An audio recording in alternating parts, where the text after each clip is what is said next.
Hey fam, this is Marcellus Taylor, lead pastor of Vertex City Church in Harrisburg.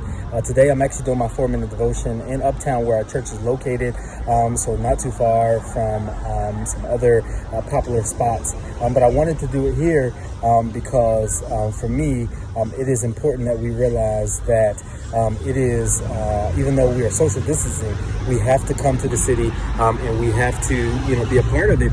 And my wife and I did a walk last week in Uptown, and until you walk and see the community, you lose your sense of hope and you lose your sense of encouragement and your sense of, sensitivity for the area. So I'm happy to be doing my 4-minute devotion here.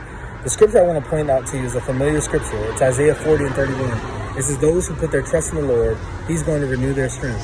They're going to mount up with wings like eagles. They're going to run and not grow weary. They're going to walk and not faint.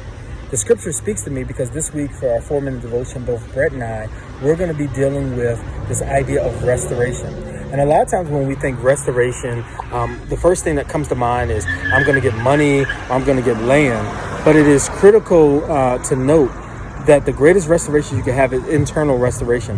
That's getting to a place where you've been restored, getting to a place where you might have feel like, hey, I'm down, I'm out, but I'm going to come to a place where God is going to restore me. And I love what the prophet Isaiah says. He says, look, they that wait on the Lord, He's going to renew their strength, and they're going to mount up with wings like eagles. They're going to run and not grow weary. They're going to walk and not faint. And so for my 40-minute devotion, I want to encourage you that restoration happens as a byproduct of waiting. And so waiting to be restored. And so you might say to me, hey, Marcellus, man, I don't have time. That's lame. What do you mean waiting to be restored? Well, that's the beauty of how God works. He's going to take over a period of time, over a segment of time, and He is going to do something amazing in your life as you wait. As I was talking, there's people here waiting for a bus. And some people might get mad and decide to leave. And by the time they get to their location, the bus would have already passed there. And so I think that it is critical that we note that sometimes we say, God, I'm not going to wait on your restoration. I'm just going to walk my own self. God, I'm not going to wait on your restoration. I'm going to just kind of do my own thing. But I'm encouraging you all today to wait on the Lord. And finally, when we talk about waiting, I am in front of an abandoned building, place that once was thriving. I believe at one time it was a church and there were several other things. But I couldn't help when I drove past here recently, and I've seen this before, but it stood out to me this time, this design right here, this animal, this bird-like creature, and it reminded me of the scripture in Isaiah. And I want to say to you that even though you might feel abandoned, or even though you feel like God has no use for you, here comes beautiful art.